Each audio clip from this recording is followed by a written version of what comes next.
Mapagpalang araw po sa ating lahat. Ang aking pong bahagi ngayon ay mula sa aklat ng unang Samuel, Kabanata 13, talata 1 hanggang 6. Sinaway ni Samuel si Saul. Si Saul ay 30 taong gulang nang maging hari ng Israel at naghari siya rito sa loob ng 42 taon. Pumili si Saul ng 3,000 lalaki sa Israel para makipaglaban sa mga Filisteo. Ang mga hindi napili ay pinauwi niya. Isinama niya ang 2,000 sa Mikmash at sa kaburulan ng Bethel at ang 1,000 naman ay pinasama niya sa anak niyang si Jonathan sa Gibeah na sakop ng mga taga-Benjamin. Sinalakay ni Jonathan ang kampo ng mga Filisteo sa Geba at nabalitaan ito ng iba pang Filisteo. Kaya iniutos ni Saul na tunugin ang trumpeta sa buong Israel bilang paghahanda ng mga Hebreo sa digmaan. Nabalitaan ng mga Israelita na galit ang mga Filisteo sa kanila dahil sinalakay ni Saul ang kampo. Kaya nagtipon ang mga Israelita sa Gilgal kasama ni Saul. Nagtipon ang mga Filisteo para makipagdigma sa mga Israelita.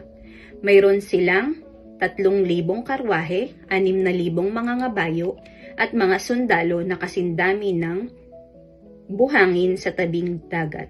Nagtipon sila at nagkampo sa Mikmash sa silangan ng Bet Aven. Nang makita ng mga Israelita na nanganganib ang sitwasyon nila, nagtago sila sa mga kuweba, talahiban, mga batuhan, hukay at mga imbakan ng tubig. Ito ang salita ng Diyos. Amen.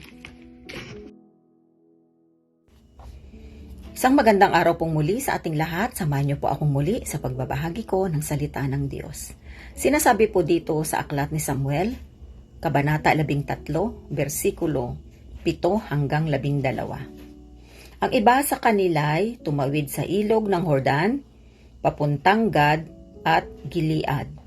Naiwan si Saul sa Gilgal at nanginginig sa takot ang mga kasama niya. Naghintay si Saul kay Samuel sa Gilgal ng 7 araw ayon sa sinabi ni Samuel sa kanya. Pero hindi dumating si Samuel.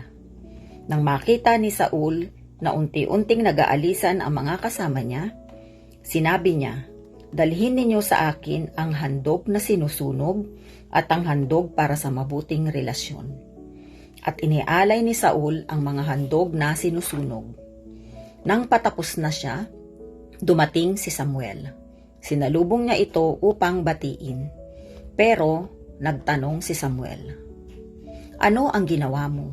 Sumagot si Saul, "Nakita ko na unti-unting nag-aalisan ang mga kasama ko at hindi ka dumating sa oras na sinabi mo. At nagtitipon na ang mga Filisteo sa Mikmash. Inisip ko na baka salakayin kami ng mga Filisteo rito sa Gilgal at hindi na nakakapaghandog sa Panginoon para humingi ng tulong sa Kanya. Kaya napilitan akong mag-alay ng handog na sinusunog." Ito po ang mga salita ng Diyos. Amen.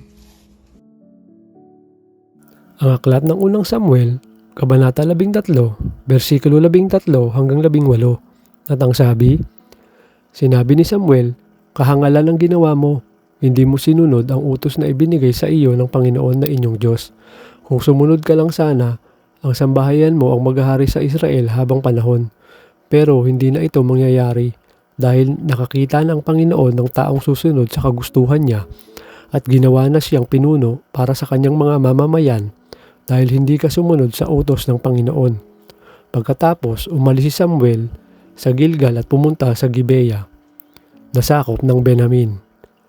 Binilang ni Saul ang mga natira niyang tauhan, 600 lahat sila.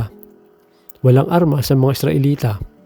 Nagkampo si Saul, ang anak niyang si Jonathan, at ang mga natitira pa niyang tauhan sa Geba, na sakop ng Benjamin, habang ang mga Filisteo naman ay nagkakampo sa Mikmash. Nagtatlong grupo ang mga Filisteo sa kanilang pagsalakay. Ang isang grupo ay pumunta sa Ofra sa lupain ng Shual.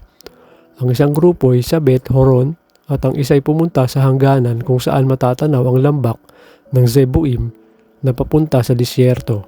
Ito ang salita ng Diyos. Amen. Our devotion for today is from the book of 1 Samuel, chapter 13, verse 19 to 23. Wala ngang panday na masumpungan sa buong lupain ng Israel sapagkat sinasabi ng mga Filisteo, baka ang mga Hebreyo ay gawa nila ng mga tabak ang mga sibat, ngunit nilusong ng lahat ng mga taga-Israel ang mga Filisteo upang ihasa ng bawat lalaki ang kanyang pangararo at ang kanyang asarol at ang kanyang palakol at ang kanyang piko. Gayon mayroon silang pangkikil sa mga piko at sa mga asarol at sa mga kalaykay at sa mga palakol at upang ipanghasa ng mga panundot. Sa gayoy, nangyari na sa araw ng pangbabaka ay wala kahit tabak o sibat mang masumpungan sa kamay ng sinuman sa bayan na kasama ni Saul at ni Jonathan, kundi si Saul at si Jonathan na kanyang anak ang kinasumpungan lamang, at ang pulutong ng mga Filisteo ay lumabas na napatungo sa daanan ng Mikmas. This is the word of God. Amen.